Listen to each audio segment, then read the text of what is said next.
자, 대선 빅매치, 저희 돌직구쇼의 대선 특화 코너입니다. 코너스 코너. 대선 빅매치로 조금 더 깊게 들어가 보겠습니다. 오늘의 대선 빅매치 매치업 라인업은 어떤 걸까요? 자, 대선까지는 이제 28일밖에 안 남았습니다. 시간이 없다라는 겁니다. 오늘의 빅매치 공개합니다. 자, 한덕수, 김문수 단일화를 두고 한덕수 후보는 오늘 봅시다. 우리 지금 만나, 당장 만나. 이걸 3번이나 김문수 후보에게 요청했다고 합니다. 들어보시죠. 원하는 시간과 장소를 가리지 않고 오늘 중으로 만나자. 이렇게 한 3번쯤 말씀드렸습니다. 기회가 한 3번쯤 있었기 때문에 이제는 김문수 후보와 내가 만나야 할 시간인 것 같다. 그렇게 말씀을 드렸습니다. 확실한 대답은 안 하셨고 네, 이 정도 말씀을 하셨습니다. 당장 만나자라고 한덕수 후보가 3번이나 얘기했다는 겁니다. 이에 대해서 김문수 후보의 답변은 뭐였을까요? 한덕수 후보는 네 라고만 얘기했다고 하는데 기자들이 물어봤습니다. 들어보시죠. 한덕수 총리랑 분수가 그렇게 하셨거든요. 네. 그것도 따로 말씀드리겠습니다. 저희 지난달 27일에 즉시 찾아뵙겠다고 하셨는데 오늘 만나 뵈실 일정은 없으신 걸까요? 괜찮습니다. 우리가 만날 생각은 이따가 말씀드릴게요. 정리해서 질문받지 않겠습니다. 오늘 중에 따로 만나실 생각 없으세요? 지금 저희가 걸어가면서 단일화가 신속히 이루어져야 한다는 입장은 변함없으신 걸까요? 양태준 변호사님, 법적으로 말이죠. 오늘 볼까요? 언제가 좋으세요? 오늘은 시간 되면 보면 좋겠습니다. 3번 물어봤는데 아무런 점점점이라는 건 오늘 보기 싫다라는 뜻인가요? 저건 뭐 법적으로까지 갈 필요도 없이 일반 국민의 상식상으로도 네네. 저거는 사실상 이제 거부를 했다고 볼 수밖에 없는 거죠. 이건 만나자는 거 거부한 거다. 예. 제가 사실 저 어제 그 화면에 나왔던 그 어제 조계사 그 자리에 있었거든요. 아, 조계사 있었어요 어제? 예, 있어서 그 한덕수 후보와 이제 김문수 후보 두 분이 이제 걸어 나오면서 대화하시는 걸 봤는데 아니, 민주당 법률위 부위원장이 거긴 왜 갔어요? 거기도 이제 이재명 후보도 오시니까. 아, 이제. 이재명 후보가 오기 전에 미리 예. 가셨구나. 그래서 이제 두 분이 저기 들어갔다가 다 나오면서 이제 대화를 하는 걸 봤는데. 네.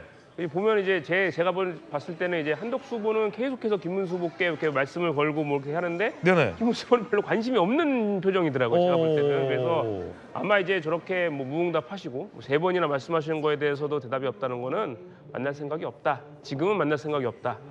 시간은 나의 편이다. 아마 그런 생각이 아닌가라 싶습니다. 양태성 변호사님께서 또 오늘 돌직구 출연을 위해 현장 취재를 하신 거군요. 뭐 그렇다고 봐야죠. 네. 그리고요?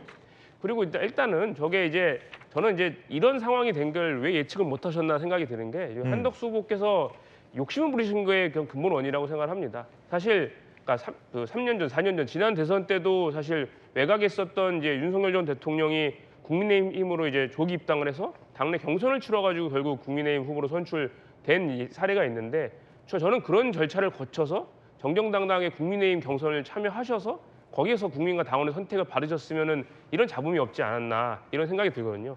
사실상 지금 와서 저런 식의 단일화는 정치적 야합으로밖에 보이지 않습니다. 많은 국민들이 실망하고 계실 겁니다. 자, 김문수 후보 측 김재원 전 의원은 이 한덕수 후보의 이 만나자는 요청에 대해서도 기분 나쁘게 생각하는 것 같습니다.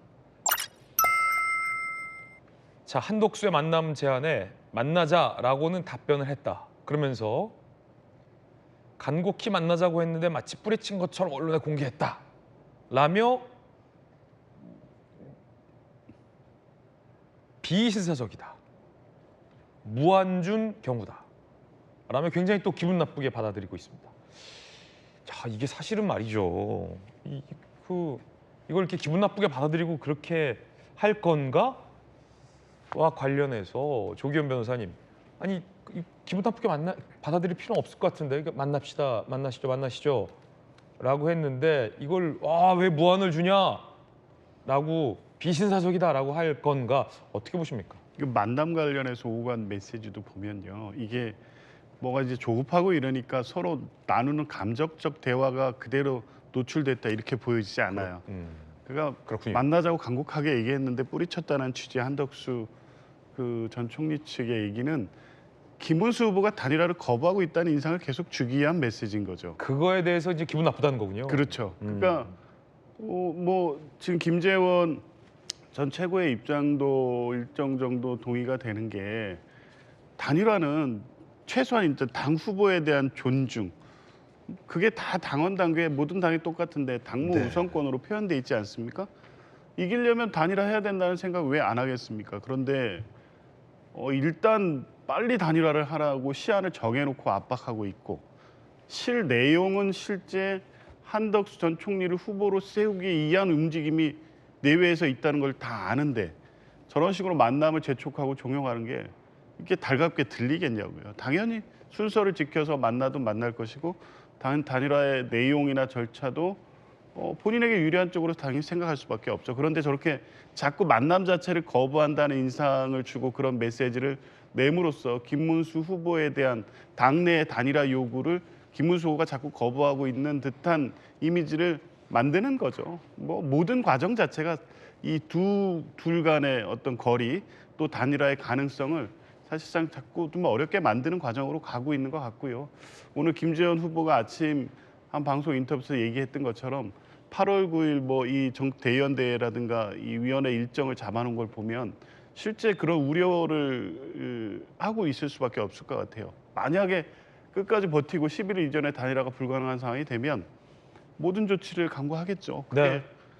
지금 뭐 보이고 있는 어떤 급박함, 그리고 지금까지 기획하고 준비해왔던 한덕수 전 총리 측을 지원하는 이 당내 어떤 세력들이나 그런 분들의 어떤 입장이었다고 보면 앞으로 한 4, 5일 안에 네네. 경랑이 일 것으로 보여지고요. 그것은 그런 방식을 통해서 어떤 식으로든 한 후보가 낙마하고 형식은 단일화처럼 비춰진다고 하더라도 아무런 뭐 시너지는커녕 이런 당 이렇게 선출된 후보에게 정권을 맡겨도 되겠느냐라는 결론으로 이어질 가능성이 높다고 봅니다. 예.